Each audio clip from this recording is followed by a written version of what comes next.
Hello and welcome to Building Africa's Prosperity. I'm Chris Bishop.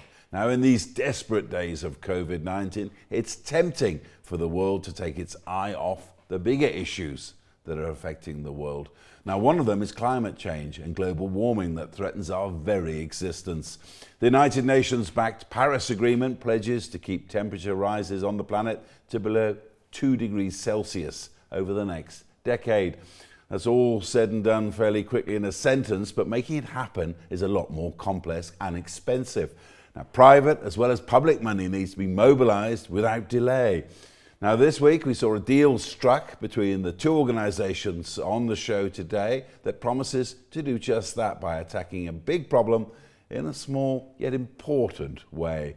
With us, we have Olympus Manthata, the head of climate finance at the Development Bank of Southern Africa, and also Meggan Spires, the senior manager for climate change, energy resilience of ICLEI, the group that struck the deal this week with the DBSA.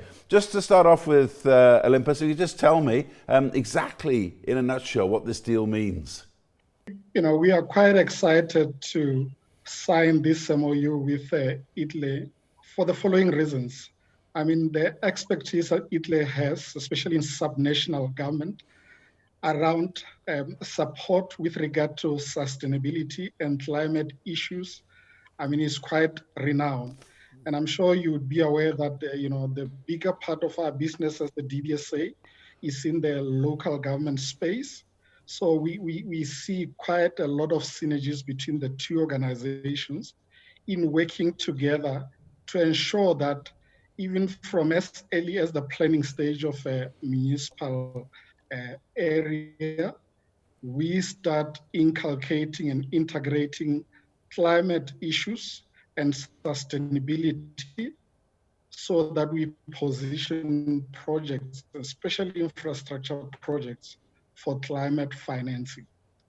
So that's where we see this partnership really playing a very important role in the climate space. I come to the other side of this deal. I go to Meggan Spires at ICLEI. Now, just give us a very clear-cut example, if you could, of exactly what you guys are aiming at. Sure. Thanks so much, Chris, and thanks, Olympus. We're equally excited about this deal with the DBSA and a great partnership going forward. The example I would like to give is one which focuses on how we can actually unlock climate finance at the local scale. And it comes from Kenya, where they've established what they've called the County Climate Change Fund. And they've looked at the international structure of related to climate change. You've mentioned it, Chris, related to the Paris Agreements. They've made it a national priority through their nationally determined contribution and their national adaptation plan. And then they've formed this County Climate Change Fund in which local counties or local governments set aside 1% to 2% of their development finance or their development budget specifically for climate change projects. And why I raise this as such an important case study and really a leading one on the continent is because it tackles two issues. One is the fact that there's very little climate finance that flows down to the local level in Africa. Important point firstly to make is that only 3% of total global finance flows to sub-Saharan Africa, and even less of that then to the local government level, as I've said, and even less of that to climate change adaptation projects, which are the major priority for most African countries. We know that only 4% of global climate change emissions are produced by Africa. So it's essential that we prioritize local governments and adaptation. And this County Climate Change Fund is doing just that. What's also really innovative and a leading work that Kenya's taken forward is that communities and local governments work together in determining what projects actually get funded by this pot of money. And even more importantly, it's a way that government shows they're leading the way and can bring private sector funding and public-private partnerships along with them and crowd additional funding into this 1% to 2%. If I could come back to you, Olympus, again for another example so we could explain what we're talking about to the viewers here. If I'm living in a small community, in a municipality, and say the idea between the both of you is to take my community to renewable energy and away from coal-created energy, which is damaging to the environment, how would you lay the ground there for infrastructure? I think the important thing to notice, I think, as Meggan stated, is that the real place where you start to see impact is at the local government space. And you mentioned the issue of energy and how that contributes toward climate change. I think from our end, as the DBSA, we have been concentrating really at making available appropriate financing mechanisms that could benefit those communities at local level.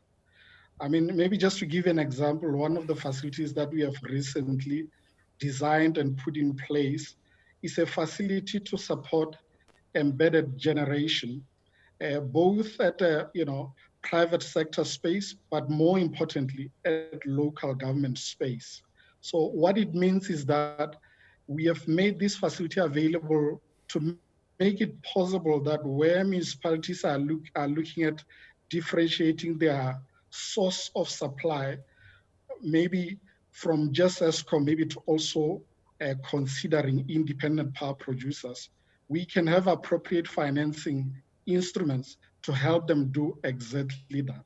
And I think that is where, again, the importance of our partnership with ICLEI comes in, where we can help municipalities to package projects appropriately that could then easily be able to access these financing mechanisms that we have put in place. Because many times you find that you have funding available, but sometimes the challenge is packaging projects appropriately that would be able to benefit from these financing mechanisms. So we have this in place, and we believe it will be quite key in helping municipalities access this financing and be able to start building this type of projects that would have positive impact in communities, while at the same time positively contributing towards our goal from a climate change point of view. To you, Meggan, the big issue is that the huge yawning gap between many of the amazing ideas that come up on this continent for change and to help climate change, and the gap between that and actually getting a bank to go along with the idea. Exactly. And this is where ICLEI saw a real gap, and where we really take our hats off to DBSA for partnering with us on this particular issue.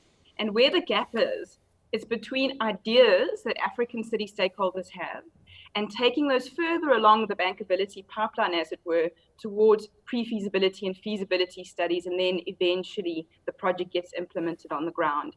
And we sensed there was this growing frustration from cities. They knew there were these big climate funds out there at the global scale. They knew there was national money for climate change work, but it wasn't getting down to the local government level. And one of the fundamental barriers is the capacity to be able to take a project idea and move it towards bankability. And that's where we've established things like what we call our Transformative Action Program. That's an ICLEI program developed specifically to provide tools and services to city stakeholders to help them better understand how to package a project, as well as another initiative I do want to mention called the Global Covenant of Mayors and the Covenant of Mayors in Sub-Saharan Africa. And they've set a very high target that they want to mobilize finance at huge scales on the African continent. It's funded by the European Commission, and they've said things like they want to mobilize 160 million euros to flow to local governments to do climate change work on the continent. And coming with that will be the reductions in greenhouse gas emissions along the lines of about 220,000 tons against business as usual. So these are the big commitments funders like the European Commission, partners like DBSA are making. And the role that ICLEI plays is trying to bridge that gap between amazing ideas from city stakeholders to them actually moving to pre-feasibility stage. And I want to say here too, that the appetite on the African continent is huge. The challenges are huge, as we know. There's a massive infrastructure gap, and that infrastructure needs to be built in a resilient way and in a low carbon way. There's a massive issue around energy access on the African continent. I said adaptation was important, but just as important is energy access.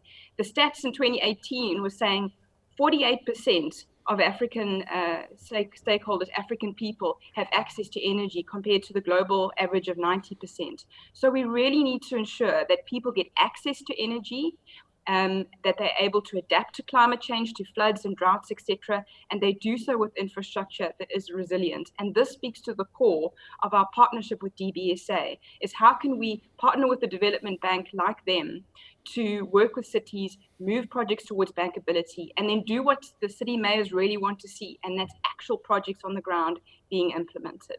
Well, speaking about those city mayors, I have to ask you, Olympus, obviously you're dealing with a lot of the municipalities on the ground. At the moment, they're incredibly hard pressed. I mean, here on CNBC Africa, we've covered a lot of stories about municipalities. They've been fighting this COVID-19, trying to look after the people, trying to keep services running, trying to keep the income coming into municipalities. How are they going to handle all of this climate change work when they're under such incredible pressure? I think you are correct, Chris. The pressure is enormous. I mean, budgets have had to be reallocated to deal with this immediate challenge we are having around, COVID-19. And, obviously that is placing a lot of pressure. I mean, even with, the banks, the pressure with regard to liquidity is becoming quite pronounced. But I think having said that, it becomes important to still not lose focus where issues around sustainability and climate change are concerned. It is very important that in the midst of the challenges that we have, we ensure that we respond in a way that we don't lose or drop the ball where climate change issues are concerned.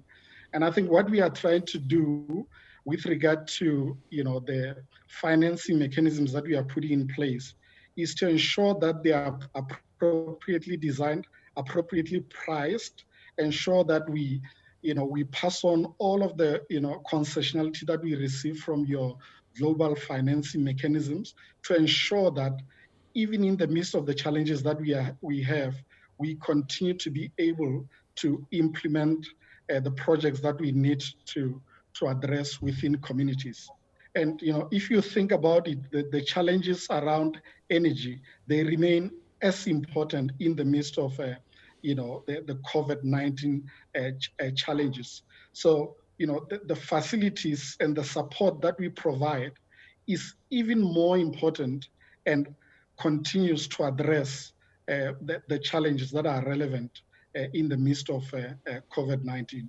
So, I believe it is quite important that we do not lose focus, but ensure that we respond appropriately with regard to supporting municipalities. Okay, and you say that, we'd all agree that climate change is highly important and how we finance it. But Meggan, from your work, what's the kind of appetite amongst private money for investing in these kind of schemes? Again, at a time when a lot of capital is very coward and a lot of people are cutting back on some of their projects. Yeah.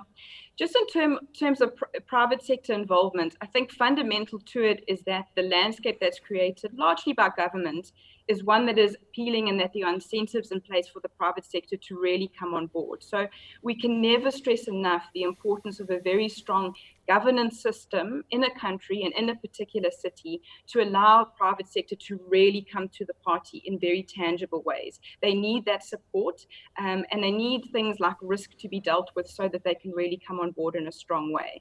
I think in terms of climate change, there's a fundamental role to be played by the insurance sector, and they really could be at the forefront in terms of reducing risks. I really appreciate Olympus raising these points, particularly related to the COVID-19 pandemic.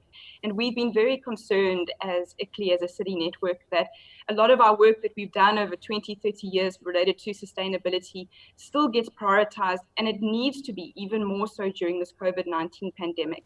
I think what's really struck us, and I think we should have known this anyway, is that COVID-19 has showed us how unequal our societies are. And fundamentally important, and a link between COVID-19 and climate change, one of many, is that climate change is also about inequality, and it is also about bringing forward the inequality that the world faces. Those that have done the very least to cause climate change are the ones most affected by climate change.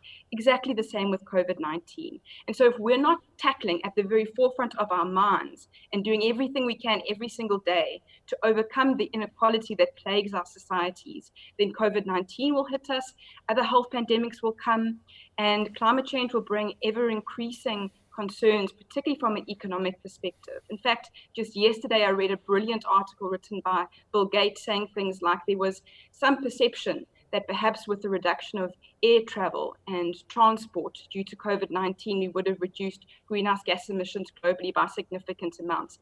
And there has been a drop, something like 7 to 8% of what we were expecting in global greenhouse gas emissions. We've actually, though, been struck by how small that reduction in global greenhouse gas emissions has been when we consider the broad-scale socioeconomic implications of COVID-19. So it really speaks to the need for fairly transformational structural changes to how our economies work, and in finance flowing down to the local level, where at the local level, it's the city stakeholders that are dealing firsthand with COVID-19 and climate change impacts.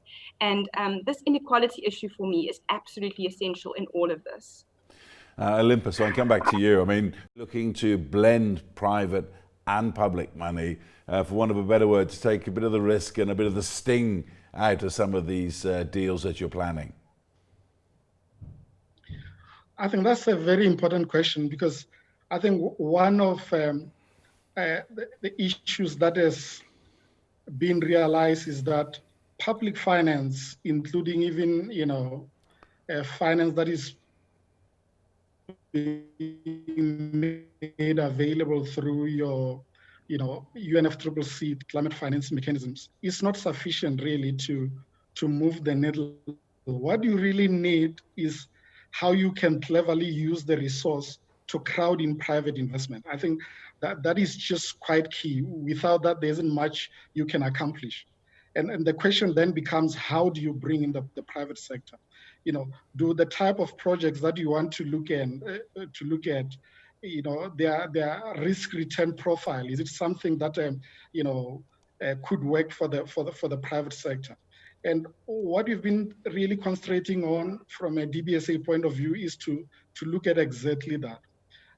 I think one of the examples I can just use is we have recently launched a climate financing facility.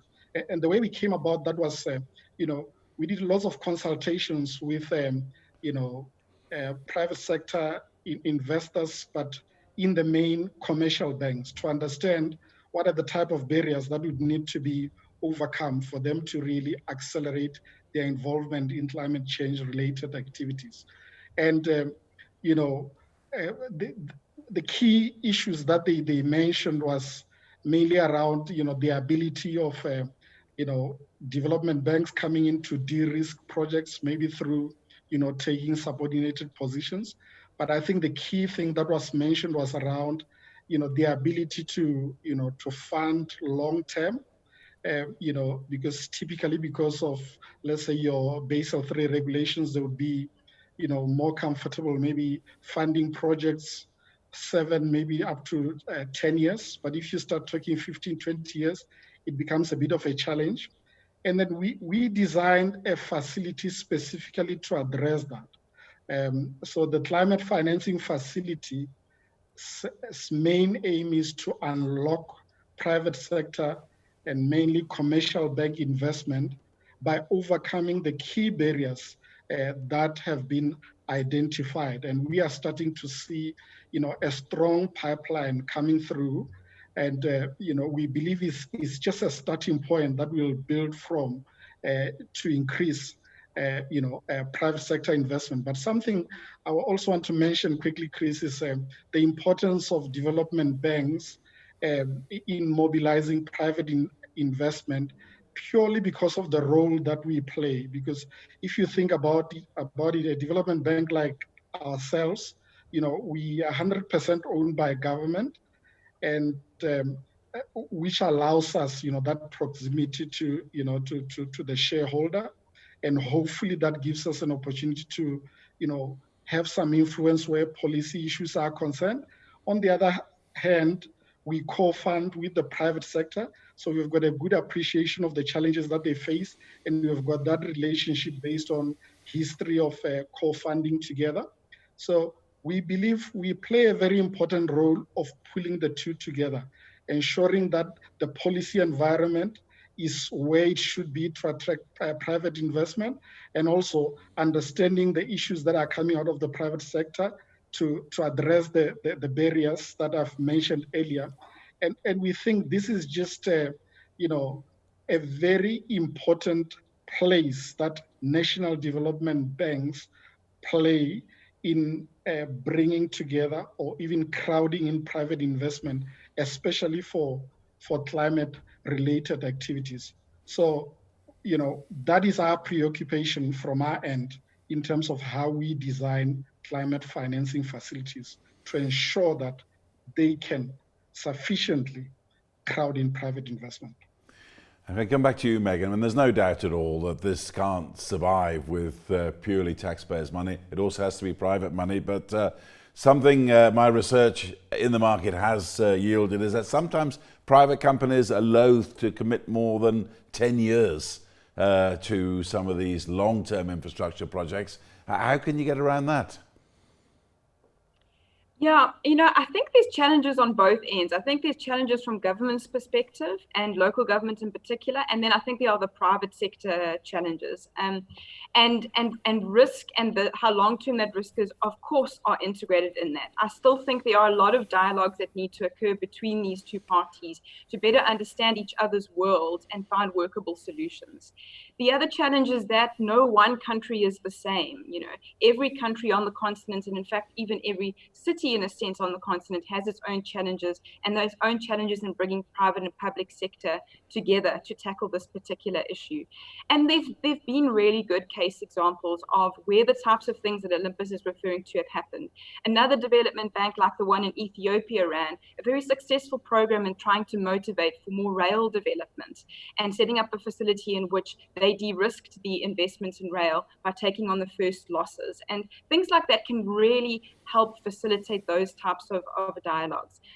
As I said before, I think in terms of the private sector, the insurance sector has a big role to play, not only in terms of the data they sit on it, knowing which areas are more at risk than others in a particular city, but also their premiums are really the way you can see where are the places in a city that are most at risk of climate change and where should city stakeholders be moving. So these challenges are tough, and we speak about timelines and timeframes, exactly the same situation for city officials. We're really asking them to be proactive, to plan less reactively, to plan less in crisis mode, particularly when one is trying to deal with climate change. But of course, we understand that most politicians and technical officials in cities plan in 3 to 5 and maximum sort of 10-year timeframe. So just as this is a challenge in some ways for the private sector, it's the same thing for city stakeholders. And finding these solutions is not going to happen if these conversations are happening in vacuums or in silos. And we're seeing more and more occasions in which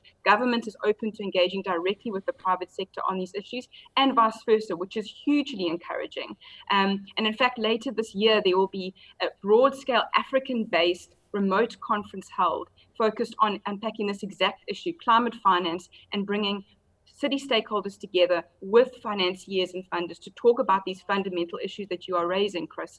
And that will be in early November, called the Local Climate Solutions for Africa Conference. And we're hoping that some flagship examples will come out of there in terms of private and public sector working together to tackle climate change.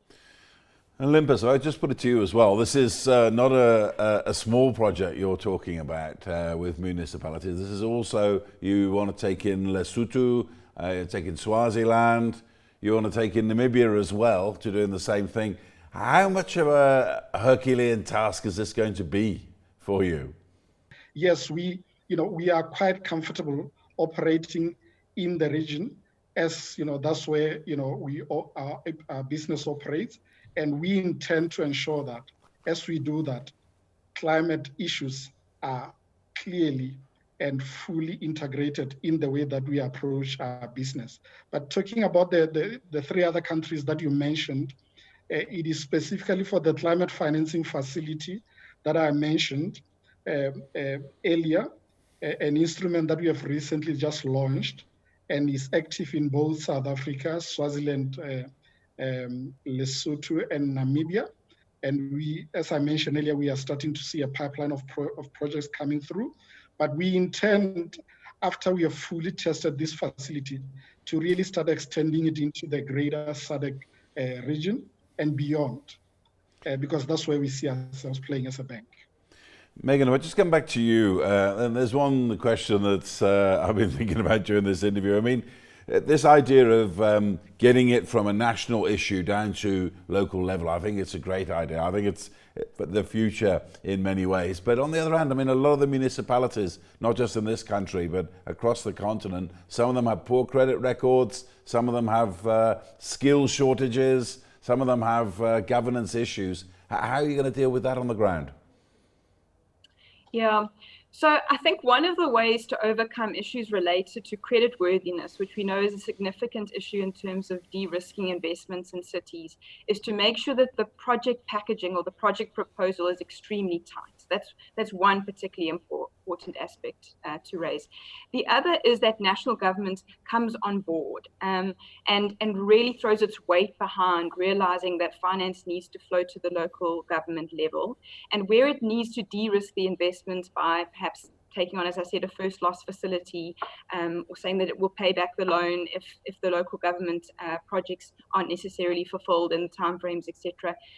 Play their part really in creating this enabling environment. And that's an essential part. And it's beneficial both ways, because national government cannot meet its objectives in terms of climate change, whether at the international or national scale, without local government. Thank you very much, Faye. That's all we've got time for on this robust and challenging debate. Thank you very much indeed, Meggan Spires, Senior Manager for Climate Change, Energy and Resilience at ICLEI, and also Olympus Manthata, the head of climate finance at Development Bank of Southern Africa.